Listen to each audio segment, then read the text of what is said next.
राशिद अनवर साहब, आप चुनावी मैदान में हैं, अररिया विधानसभा से प्रत्याशी हैं और आरयूसी के प्रत्याशी हैं। रात में लोगों को सोने दीजिएगा या नहीं? ऐसे ही चुनाव पे सर ये लोगों की मोहब्बत है, हमने किसी को बुलाया नहीं है। राशिद अनवर की मेहनत और राशिद अनवर की खिदमत और राशिद अनवर के इखलाक के बदौलत आज ये तमाम लोग अपने जान माल वक्त को लगाकर लगे हुए हैं। ये भाई साहब मदनपुर से आए हैं, ये इस्लाम नगर से हैं और पैदल चल रहे हैं हमारे साथ लगातार। ये भाई साहब पैदल चल रहे हैं, इस्लाम नगर से, हमारे बड़े भाई हैं। ये तमाम लोग, जो भी लोग हैं, ये तमाम लोग सुबह से मेरे साथ पैदल चल रहे हैं और भी काफिला उधर है और भी आगे है। तो क्या लोगों का रिस्पांस कैसा मिल रहा है? अल्हम्दुलिल्लाह बहुत जबरदस्त मिल रहा है। हार जीत तो अल्लाह के हाथ में है, लेकिन हमने जो खिदमत की है लोगों की, मेरी जो सलाहियत है, उस सलाहियत के बिना पर लोग मेरा विरोध नहीं कर रहे हैं, बल्कि लोग मुझसे गले लगा रहे हैं और गले लगकर लोग रो रहे हैं। ऐसा वाकया रोज पेश आता है जिस दिन 2-4 लोग हमारे गले लगकर रोते हैं। क्या मुद्दा जो आप जिन मुद्दों पे पहले चुनाव लड़ना चाह रहे थे, क्या वही बस मेरा मुद्दा वही है।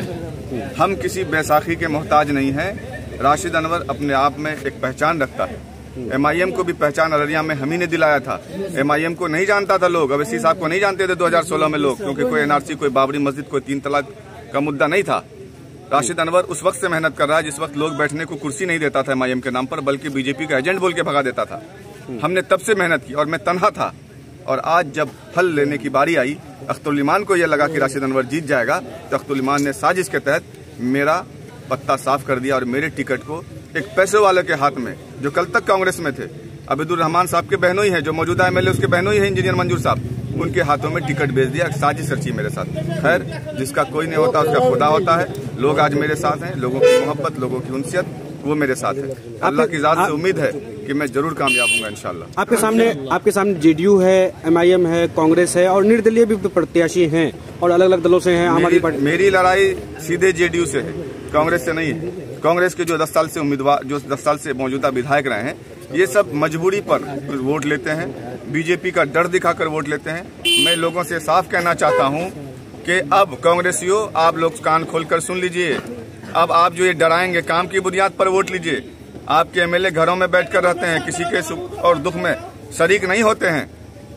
आप मुद्दे की राजनीति नहीं करते हैं, आप जो है सिर्फ डरा कर राजनीति करते हैं, डरा कर वोट लेते हैं। इस बार आप याद रखिए, लोग बेवकूफ नहीं हैं, लोग जाग चुके हैं। आप ये बीजेपी का डर, JDU का डर मत दिखाइए, क्योंकि जो JDU से यहाँ उम्मीदवार हैं शगुफ्ता आजिम साहिबा, उनके वोट काटने के लिए भी, उनके वोट भी सिर्फ बिबलांडे जी लड़ रहे हैं। 10-15 हजार वोट तो ले ही लेंगे वो।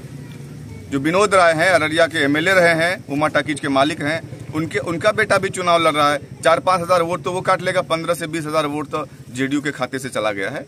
इसलिए ये घबराने वाली बात नहीं है, और ये आप जो डराएंगे, ये लोग डरेंगे भी नहीं। इंशाल्लाह इस बार लोग पूर्णिया में जिस तरीके से पार्टी ने पप्पू यादव के साथ धोखा किया था और पप्पू यादव के वहां के अवाम ने चुना, पार्टी को नहीं चुना बल्कि उम्मीदवार को चुना, इंशाअल्लाह ताला मुझे अल्लाह की ज़ात से यकीन है और अपने लोगों से उम्मीद है कि मुझे उसी तरीके से चुना जाएगा और राशिद अनवर अररिया के लिए और बिहार के लिए एक इतिहास बनकर उभरेगा इंशाअल्लाह।